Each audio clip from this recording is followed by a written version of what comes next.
بسم اللہ الرحمن الرحیم ایاک نعبد و ایاک نستعین۔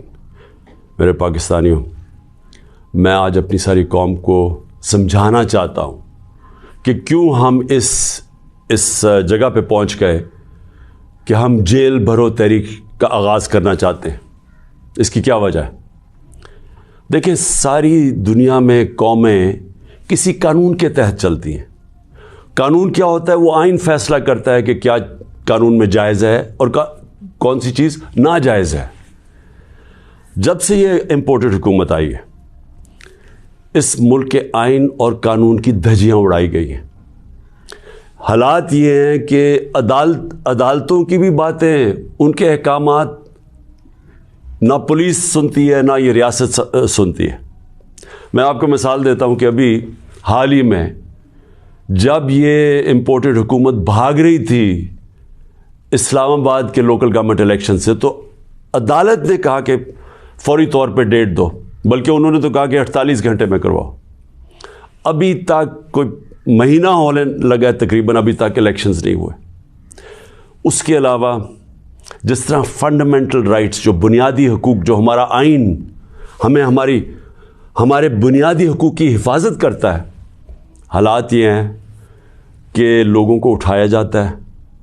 کتنے لوگوں کو، سوشل میڈیا کے لوگوں کو اٹھایا گیا، ان کو تشدد کیا گیا ان کے اوپر، صرف اس لیے کہ ان کی کوئی ٹویٹ تھی، اس کے اوپر اٹھایا گیا، تشدد کیا گیا۔ ابھی تک کئی ایسے لوگ ہیں جنہوں نے جس طرح کا تشدد کیا گیا، ابھی تک ان کا ذہنی توازن ٹھیک نہیں ہوا۔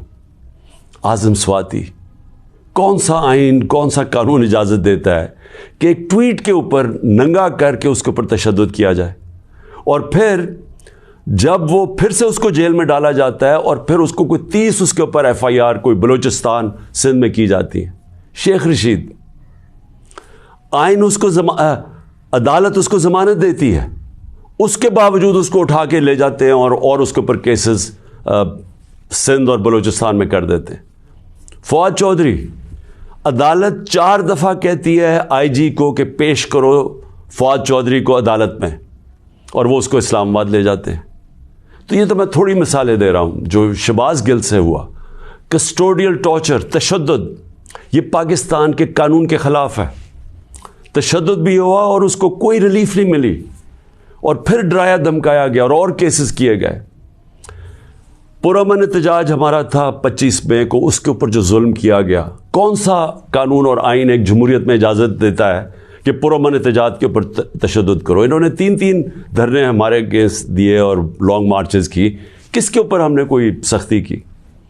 تو میں تو یہ تھوڑی سی مثالیں دے رہا ہوں آپ کو کہ ہمارا سارا جو ہمارے آئین اور قانون کے اوپر جو اعتماد ہے ہم اس قوم کا، وہ اٹھتا جا رہا ہے، اور بلکہ ہمیں یہ خوف ہے کہ جو اب آئین جو جمہوریت بیس ہوتی ہے جس آئین کے اوپر، اور جمہوریت کے اندر واضح طور پہ ہے کہ 90 دن کے اندر الیکشنز کروانے پڑیں گے۔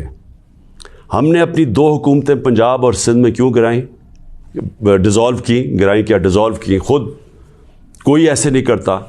ہم نے صرف آئین کو سامنے رکھ کے کی کہ ہمیں جب پتہ تھا کہ 90 دن کے علاوہ آپ آگے نہیں جا سکتے، تو ہم نے اس کو سامنے رکھ کے الیکشنز کی طرف گئے، اس لیے کہ ملک ایک بہت بڑے بحران کا شکار ہے، ایک پولیٹیکل انسٹیبلٹی کا شکار ہے، اور جب تک اس ملک میں سیاسی استحکام نہیں آتا، ہماری معیشت نہیں ٹھیک ہونے لگی۔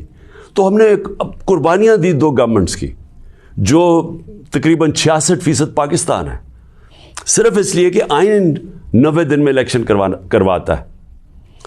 ابھی تک کتنے دن ہو گئے ہیں؟ 20-25 دن ہو گئے ہیں، ابھی تک کوئی ڈیٹ نہیں ملی۔ دونوں الیکشن کمیشن اور یہ جو 2 حکومتیں، جو 2 گورنرز ہیں، انہوں نے ڈیٹس نہیں ابھی تک دی، اور یہ سیدھی پاکستان کے آئین کی وائلیشن ہے۔ اور اگر یہ 90 دن سے آگے جاتے ہیں تو آئین بڑا صاف ہے اس میں کہ آرٹیکل 6 لگے گا۔ یہ ساری قوم اب دیکھ رہی ہے پاکستان کی عدالتوں کی طرف، اور میں یہ واضح کرنا چاہتا ہوں، یہ وہ پاکستان میں وقت آ گیا جو جسٹس منیر مومنٹ ہم کہتے ہیں، کہ ایک دفعہ ڈاکٹرن آف نیسیسٹی کے تحت ہماری جو اس قوم کا ڈاؤن سلائڈ شروع ہوا ہے، جو نچلا سفر شروع ہوا ہے، وہ جو فیصلہ تھا کہ ڈاکٹرن آف نیسیسٹی کے تحت آئین کو پیچھے ہٹا کے ہم نے طاقت کے ساتھ ہماری عدالتیں گئی. تو آج بھی وہی وقت ہے, سارا پاکستان دیکھ رہا ہے, ٹائم بدل چکا ہے. اگر یہ ہم نے دیکھا کہ اس سے آگے جاتے ہیں تو ہم نے یہ پلان کیا ہوا ہے کہ ہم نے اپنے آئین, اپنے ملک کے قانون کے رول آف لاء کے لیے, انصاف کے لیے ہم نے یہ جیل بھرو تحریک کا فیصلہ کیا, کیونکہ ہمیں کوئی نظر نہیں آ رہا کہ یہ جو وہ لوگ جن کی اوپر کرپشن کے کیسز, انٹرنیشنل انکشاف ہوتا ہے پینما کا, جس میں پتہ چلتا ہے کہ مریم نواز 4 مہنگے ترین لنڈن کی اپارٹمنٹس, جو کہ لنڈن کے سب سے مہنگے علاقے میں, اس پینما کے انکشاف میں پتہ چلتا ہے کہ اصل مالکہ ان کی مریم نواز تھی. اس کے بعد سارا ٹرائل ہوتا ہے, سزا ہوتی ہے. تو ان کے اوپر تو کوئی ایسا تشدد نہیں ہوا, ان کو تو جیل میں رائلٹیز کی طرح رکھا گیا. ان کے ذرا دیکھیں جیل میں کیسے جا رہے تھے. تو یہاں ٹویٹس کے اوپر تشدد کیا گیا. تو اس لیے 2 راستے ہمارے سامنے. ایک راستہ یہ ہے کہ ہم توڑ پھوڑ کریں, انتشار پھیلے گا ملک میں, سڑکیں بند کریں, پتھراؤ کریں, پہیہ جام سٹرائک کریں. تو ملک کے تو آگے حالات وہ ہیں, پاکستان کی تاریخ میں معیشت ادھر تک نیچے نہیں پہنچی جو انہوں نے پہنچائی ہے, اور یہ ہم سب کو پتہ تھا ہونا ہی ہے. اور ہم نے جو اس وقت ان کے ہینڈلرز تھے ان کو واضح کر کے بتایا کہ اگر آپ نے سازش کر کے حکومت گرائی گئی, ان سے نہیں سنبھالی جائے گی, اور نہیں سنبھالی گئی. تو آج کبھی بھی اتنا بڑا اکنامک کرائسس نہیں آیا جو آج پاکستان میں ہے. کبھی عام لوگوں کی زندگی میں اس طرح کی مہنگائی نہیں آئی جو آج آئی ہے. جو بے روزگاری بڑھتی جا رہی ہے, ایک طرف مہنگائی بڑھ رہی ہے, بے روزگاری, تو ملک کے معاشی حالات تو بہت برے ہیں. تو ہم اس لیے اس کو سامنے رکھ کے, اور 26 سال کی سٹرگل میں کبھی بھی ہم نے انتشار کی پالیٹکس نہیں کی. لہٰذا یہ پرامن طریقے کا احتجاج ہے جیل بھرو تحریک. میں آج اپنے سارے کارکنوں کو, بلکہ میں تو پاکستانی عوام کو بھی یہ کہتا ہوں کہ یہ اس وقت آپ پالیٹکس نہیں کر رہے ہیں, آپ اپنے ملک کے لیے جہاد لڑ رہے ہیں, حقیقی آزادی کی جنگ لڑ رہے ہیں.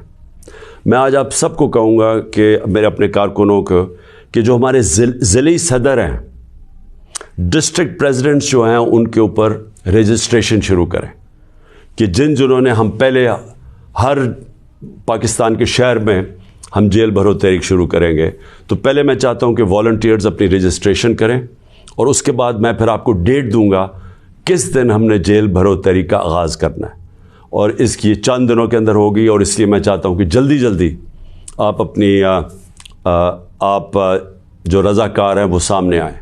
اور انشاءاللہ میں یہ سمجھتا ہوں کہ یہ جو ہماری تحریک ہے, اس سے ہم وہ چیز حاصل کرنا چاہتے ہیں جو پاکستان کو ایک حقیقی آزادی بھی دے گا, اور حقیقی آزادی کا مطلب حقیقی جمہوریت وہ بھی دے گا.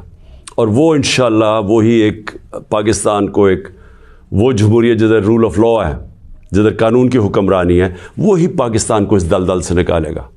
شکریہ.